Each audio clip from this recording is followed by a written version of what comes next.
Today I'll show you how to make a sourdough Detroit-style pizza that's generally in the style of Buddy's, the original Detroit-style pizza. This pizza has a light and fluffy, but still crispy square crust, pepperonis under the cheese, and sauce on top of the cheese. Speaking of cheese, I'll show you how to make an easy cheese blend to replicate Wisconsin brick cheese, which is iconic for this style of pizza. I like to mix my dough in the evening, so that means sometime in the early afternoon, I take 25 grams of leftover sourdough starter out of the fridge. This timeline will be included in the written recipe, by the way. Feed your starter 50 grams of water and 50 grams of bread flour, stir it around, and then mark the top with a rubber band. Let your starter rise at room temperature for about 4 to 8 hours, or until it doubles in size like this. Then you can make your dough. For your reference, this recipe will make enough dough for 2 large 10 by 14 inch pizzas or 2 large 9 by 13 inch pizzas. I'll show you the best types of pans to use in just a little bit. Start out by adding 400 grams of water to a mixing bowl, and then follow that with 100 grams of your active and risen sourdough starter.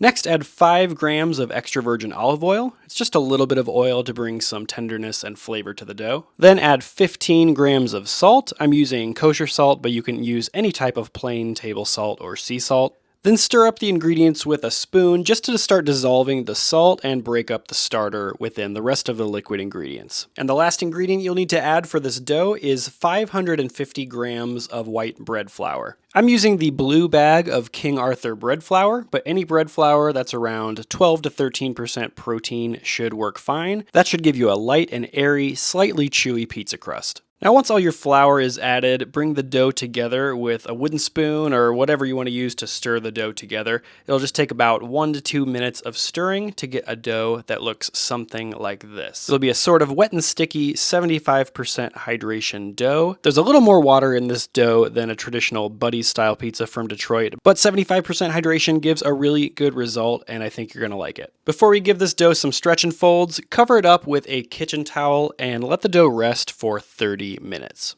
30 minutes later, the flour in the dough will have absorbed that water and the dough will hold together a lot better. Now, to develop the gluten in this dough, we're going to do 3 sets of stretch and folds with a half-hour rest in between each one. So to start, grab an edge of the dough, stretch it up into the air, and then fold it down over the top of the dough. Then give the dough a quarter turn and grab the next edge of the dough, stretch it up into the air, and then fold it down over the top of the dough again. Continue doing the same thing, grab the next edge of dough, stretch it up, and fold it over the top. Then one more quarter turn, stretch the last corner of the dough up into the air, and fold it over the top of the dough.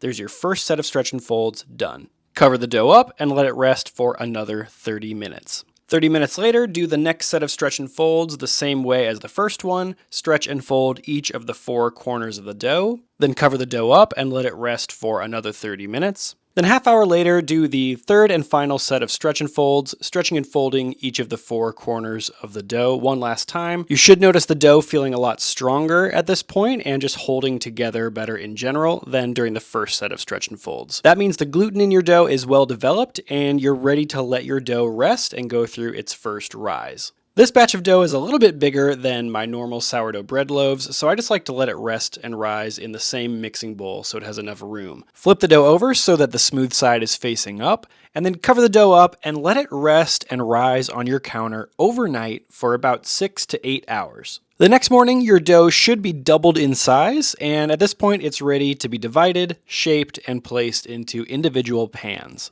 Detroit-style pizzas are typically baked in large 10 by 14 inch rectangular pans, like this one here, or in smaller 8 by 10 inch rectangular pans. These specialty pizza pans are a little unique in that they usually have tall angled sides that angle inward. This helps the cheese that gets spread out to the edges of the pizza form a caramelized cheesy crust around the whole pizza. If you want to pick up 1 or 2 of these pans, this dough recipe will make enough for 2 large 10 by 14 inch pizzas. But if you don't want to buy a specialty Detroit style pizza pan just to make this pizza at home, that's okay. There is something that'll get you really close to the same result, and that is a standard 9 by 13 inch cake pan. These are the pans I usually use for focaccia. They're almost the exact same size as the Detroit style pans, just a little bit smaller. And this particular cake pan from USA Pans actually has seamless sides, and the sides are a little bit angled, just like the Detroit style pan. So this one will work great for making Detroit style pizza, and it's about half the price of the specialty Detroit style pan. So whether you're using a large 10 by 14 inch inch pizza pan or a 9 by 13 inch cake pan,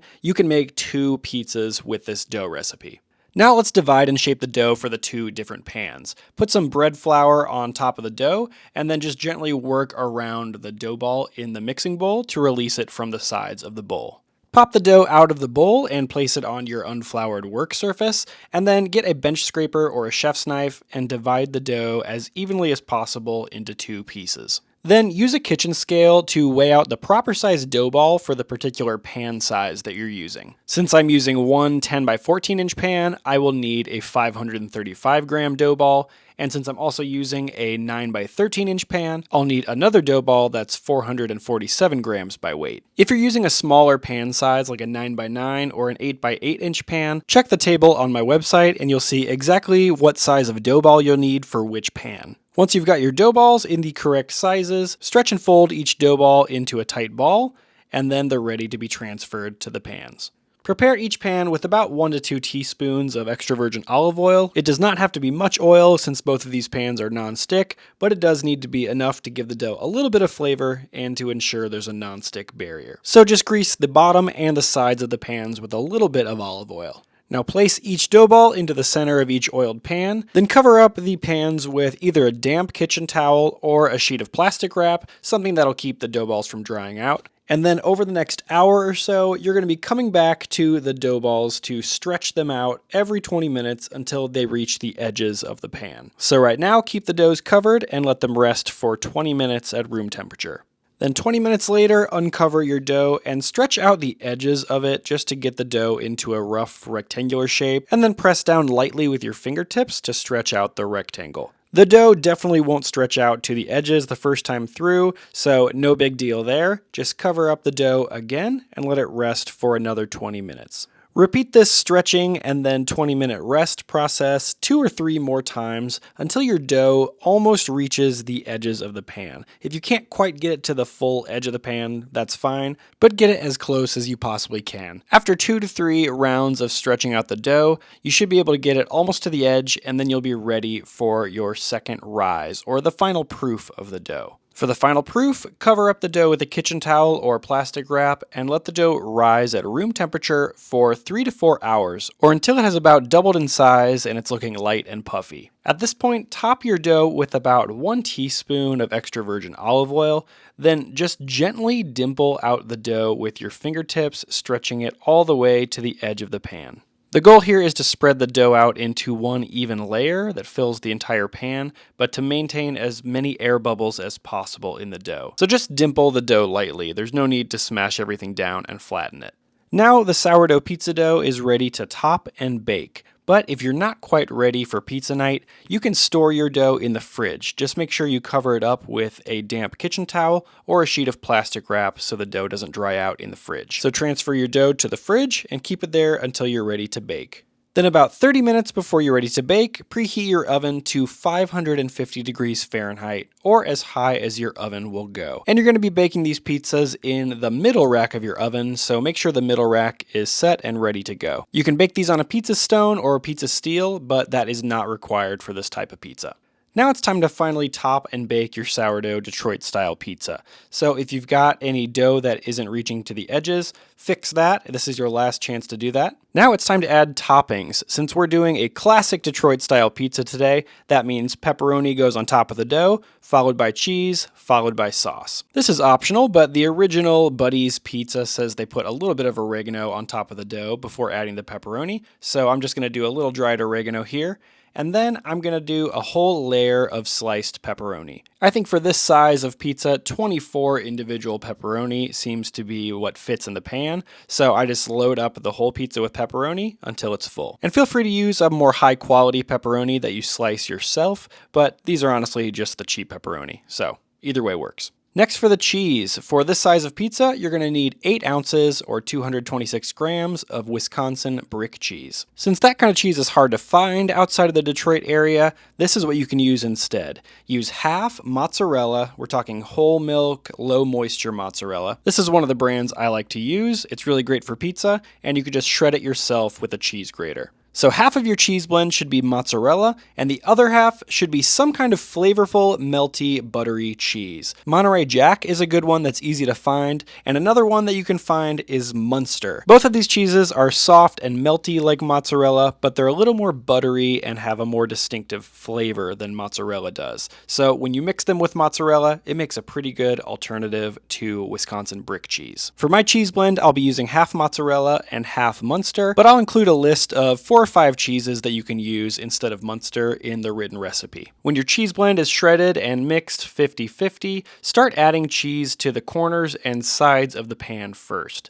Detroit style pizza has a distinctive caramelized cheese edge along the sides of the pizza. What makes that happen is the specialty pan that it's baked in, as well as the type of cheese that is used. So to use the correct amount of cheese, I like to first weigh out 8 ounces of the cheese blend into a bowl, and then I spread it around the edges to make sure I get those first, and then I fill in the center of the pizza with what's left. And if the center is a little bit sparse, I'll just spread some cheese from the edges to the center until it's fully covered like this. Now it's time to add 2 long racing stripes of Detroit style pizza sauce to the top of the pizza. I have right here a pre-made Detroit style pizza sauce that I'll show you how to make ahead of time right now.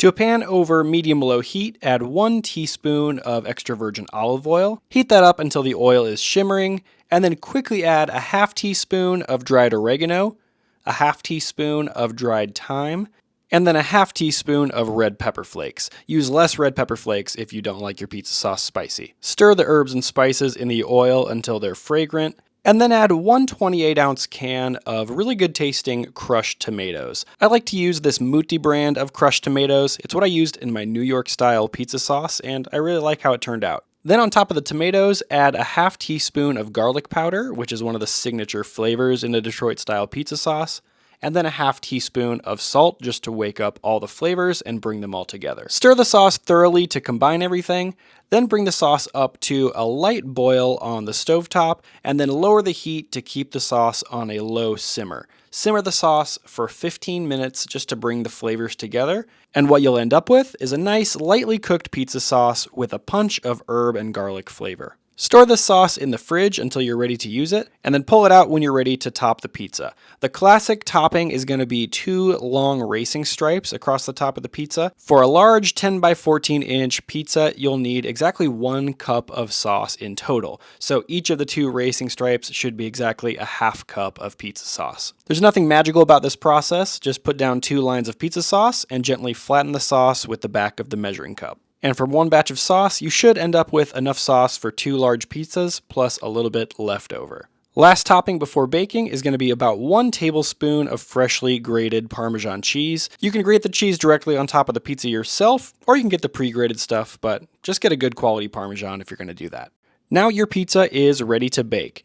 Oh yeah, I've got another one to make. If you're making a pizza in a 9 by 13 inch pan that's just a little bit smaller than the 10 by 14, the process is exactly the same, except you'll use a little bit less cheese, a little bit less sauce. I use the same number of pepperoni because 24 pepperoni fit perfectly in this pan as well. So start with pepperoni, then do all the cheese, then do the 2 lines of sauce, more Parmesan on top. Now you're ready to bake. Move both pizzas directly to your preheated oven, which should have been preheated for a half hour to 550 Fahrenheit, or as high as your oven goes. And the great thing about pan pizzas is you can bake multiple pizzas on the same oven rack and in the same oven at the same time. So you can feed a bunch of people pizza with minimal amount of cooking time. So slide these pizzas onto the middle rack of your preheated oven and bake at 550 for 15 to 20 minutes total. After 20 minutes, the cheese on top should be bubbling and brown. You can pull your pizza out and then gently release it from the sides of the pan if it's sticking at all. You can use a bench scraper or some kind of flat knife or spatula to release the pizza from the side of the pan. Then lift the pizza up out of the pan with a spatula and place it onto a cooling rack to cool for about 5 minutes. After the 5-minute rest, rain some more Parmesan down on top of your pizza if desired, and then slice the pizza into 8 pieces. And here you have your classic Buddies-inspired sourdough Detroit-style pizza. When some people think of Detroit-style pizza, they think of a super deep dish, super thick crust. But truly, this crust is light and airy and crisp, and I think the crust is very well balanced with the toppings. There's a good crust to cheese to sauce ratio. I love this type of pizza because the sauce is really flavorful and you get that in the first bite, but because of the two stripes of sauce across the top of the pizza, you get different amounts of flavorful cheese and sauce in each bite, so not every bite is the same. The 50-50 cheese blend of mozzarella and Munster worked out really well, by the way. It's very flavorful and buttery. Another great thing about this pizza is that whether you get a corner or a side piece, the bottom is really crispy, so each bite has a little bit of crispness to it. The pizza might look heavy, but it feels light and crispy, and it's got the delicious caramelized cheese edge around the outside. Now here's the pizza I baked in the 9x13 inch cake pan. Baked it up the same way, the same time, same temperature and everything. There were only a few slight differences. It might be due to the light color of the pan, but the pizza didn't bake up quite as dark on the bottom or on the edges. But it had a wonderful caramelized cheese crust around the corners and edges, so I really liked it. And if you want the pizza darker around the edges, you could always bake it for a few more minutes. So have you ever made sourdough Detroit style pizza? Give it a try with this recipe.